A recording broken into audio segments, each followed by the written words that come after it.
Most of us have probably experienced our parents or sibling barging into our room without any warning or knocking. This situation usually follows up with lot of shouting from both sides and us demanding that they respect our personal space of privacy. But what exactly does privacy mean?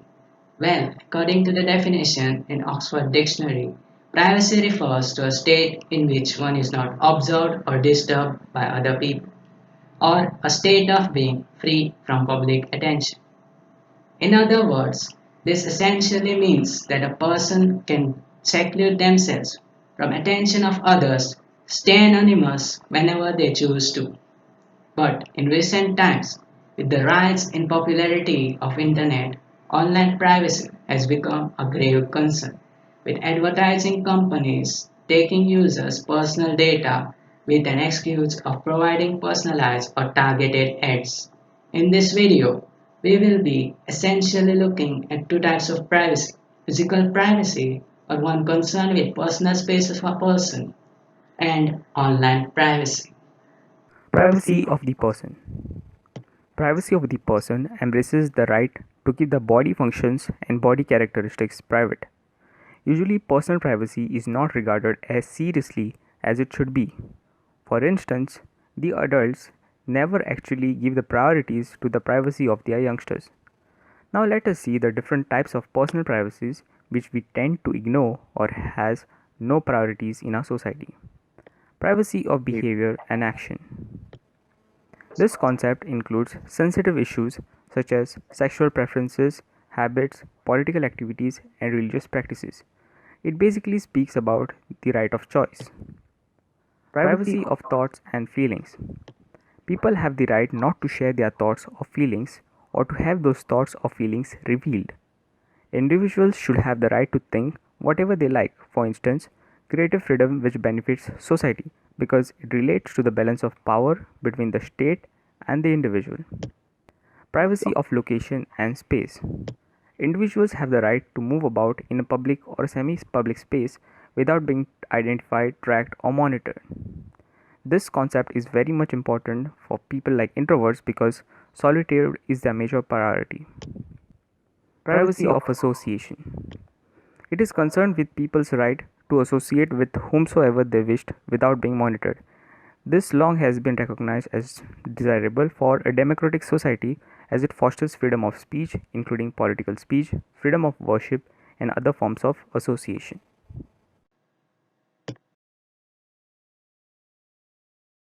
Why does personal privacy matter? Some of the answers to this question are that privacy promotes value beneficial individuality, intimate relationships, fairness, and toleration. Privacy gives us the power to choose our thoughts and feelings and who we share them with. Privacy provides respect for other individuals. If a person has a desire to keep something private, it is disrespectful to ignore that person's wishes without a compelling reason to do so. In a sense, it is like saying, I care about my interests, but I don't care about yours. Privacy enables people to manage their reputations. How we are being judged by others affects our opportunities, friendships, and overall well being. And we know people judge badly. They judge in a haste, they judge out of context, they judge without hearing the whole story, and they judge with hypocrisy. An important reason why privacy matters is not having to explain or justify oneself. We may do a lot of things which, if judged from afar by others lacking complete knowledge or understanding of the situation, may seem odd or embarrassing, and it can be a heavy burden if we constantly have to wonder how everything will be perceived by others. Privacy is key to freedom of thought and to protecting people from speaking unpopular messages and expressing unpopular opinions. Privacy can protect a person who might want to explore ideas that their family or friends or colleagues dislike or disagree with.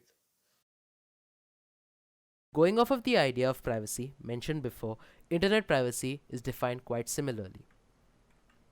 The ability of an individual to seclude a person or an organization from accessing their personal or sensitive data stored or created on the internet. It's a very prevalent issue not many take very seriously. One example can be the advertisements on websites. You might have noticed that the ads seem tailor made to your interests, because they are. Free sites use your browsing data to generate ads relevant to your recent interests, usually being shopping related sites. Companies like Amazon, Flipkart, eBay allow users to monitor this data using a simple spreadsheet file. What is alarming about web scraping is that this information can be accessed by nearly anyone and not just advertisement companies. Also, given that web scraping isn't illegal, it has few to no rules moderating the use of this data. Click streaming, on the other hand, has one key difference. It records every click made on the website.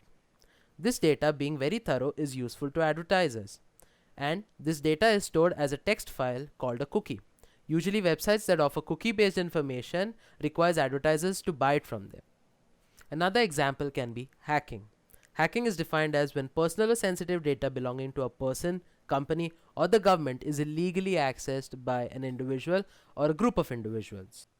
There are mainly three types of hackers: white hat hackers that work to keep your data safe and try and find and mitigate vulnerabilities in the system; black hat hackers or crackers that have malicious intent, usually motivated by personal gain, and their activities are usually illegal; grey hat hackers that hack for fun or to troll other people. They sometimes also help fix exploits in the system and not generally motivated by money. Government breach privacy. What is it? A privacy breach occurs when someone accesses information without permission. It starts with a security breach penetrating a protected computer network and ends with exposure or theft of data. That data may include personally identifiable information such as a name, address, social security number, and credit card details.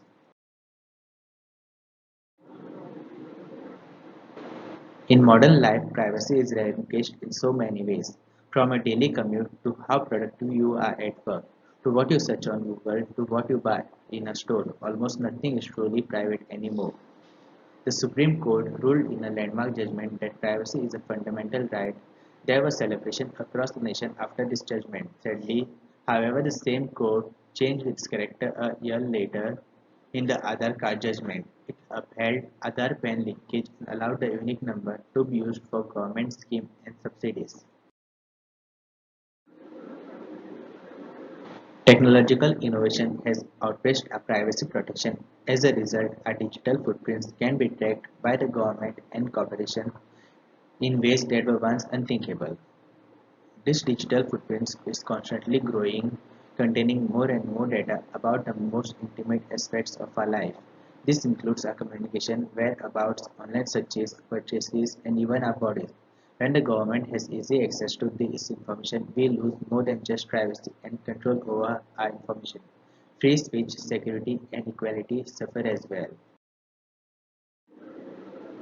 The alarm systems are used by the Indian government to intercept records of voice, SMSs, GPRS data, details of subscribers, application, and recharge history, and call details record and monitor internet traffic, emails, web browsing, Skype, and any other activity of Indian users.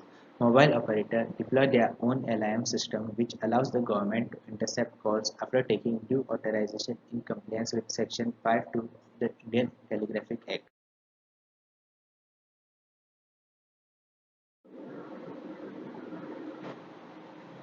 What we can do: encrypt your data.